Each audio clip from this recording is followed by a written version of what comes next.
പാലക്കാട് ജില്ലാ ആശുപത്രിയിൽ ഹൃദ്രോഗ വിഭാഗത്തിൽ എല്ലാ ദിവസവും ഒ.പി. എന്ന ഡിഎംഒയുടെ ഉറപ്പിനെ തള്ളി ജില്ലാ പഞ്ചായത്ത്. ഒരു ഡോക്ടറെ ഉപയോഗിച്ച് ഇത് സാധ്യമല്ലെന്ന് ജില്ലാ പഞ്ചായത്ത് അധ്യക്ഷ വ്യക്തമാക്കി.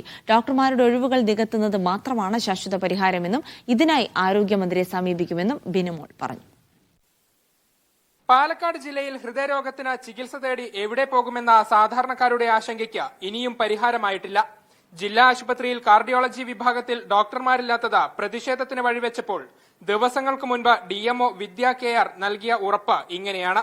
എറണാകുളത്തുള്ള ഒരു ഡോക്ടറായിട്ട് പോസ്റ്റ് ചെയ്തിട്ടുണ്ടായിരുന്നത്. അപ്പം ആ ഡോക്ടർ ആക്ച്വലി ഫ്ലോട്ടിംഗ് സീറ്റാണ് ഇവിടുത്തെ കാർഡിയോളജി, ചീഫ് കാർഡിയോളജിസ്റ്റിന്റെ പോസ്റ്റാണ്, ഫ്ലോട്ടിംഗ് സീറ്റാണ്. അപ്പൊ അത് ആക്ച്വലി ഡോക്ടേഴ്സ് ഗവൺമെന്റ് തന്നെ അങ്ങോട്ട് ഡോക്ടർ എറണാകുളത്തേക്ക് പോസ്റ്റ് ചെയ്തു, ജനറൽ ഹോസ്പിറ്റലിലേക്ക് പോസ്റ്റ് ചെയ്തു.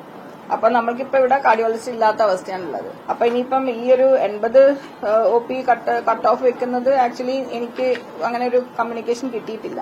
എന്നാൽ ഒരു ഡോക്ടറെ ഉപയോഗിച്ച് എല്ലാ ദിവസവും OP നടക്കില്ലെന്ന് പറയുന്നത് ജില്ലാ പഞ്ചായത്ത് അധ്യക്ഷ തന്നെയാണ്.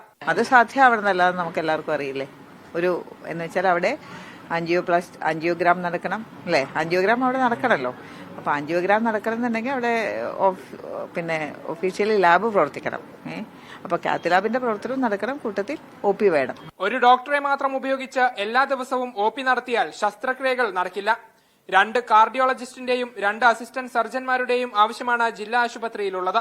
കാർഡിയോളജി ചീഫ് കൺസൾട്ടന്റ് തസ്തിക ഒഴിഞ്ഞുകിടക്കുകയാണ്. ഇതെല്ലാം നികത്താതെ നിലവിലെ പ്രതിസന്ധിക്ക് പരിഹാരമാകില്ല. ആരോഗ്യമന്ത്രിയോട് പറഞ്ഞു കഴിഞ്ഞിട്ടുണ്ട്, കത്തുകൾ കൊടുത്തിട്ടുണ്ട്. ഇനി വേണമെങ്കിലൊന്ന് പോയി നേരിട്ട് കാണും പറഞ്ഞിട്ടുണ്ട്. എന്തായാലും നമുക്ക് അതിനുള്ള സംവിധാനങ്ങൾ ഒരുക്കും. ഒരേ വിഷയത്തിൽ ബന്ധപ്പെട്ട അധികൃതർക്കുള്ളത് വ്യത്യസ്ത അഭിപ്രായങ്ങൾ. കൂടുതൽ ഡോക്ടർമാരെ നിയമിക്കുക എന്നത് മാത്രമാണ് ജില്ലാ ആശുപത്രിയിലെ പ്രതിസന്ധിക്ക് ശാശ്വതമായ പരിഹാരമുള്ളത്. സാധാരണക്കാർക്ക് വലിയ തോതിൽ ബുദ്ധിമുട്ടാകുന്ന ഈ വിഷയത്തിൽ പരിഹാരം കണ്ടെത്തുന്നതിന് പക്ഷേ എന്താണ് ഇത്ര കാലതാമസം എന്നതാണ് ചോദ്യം. നന്ദഗോപാൽ, മീഡിയ 1, പാലക്കാട്.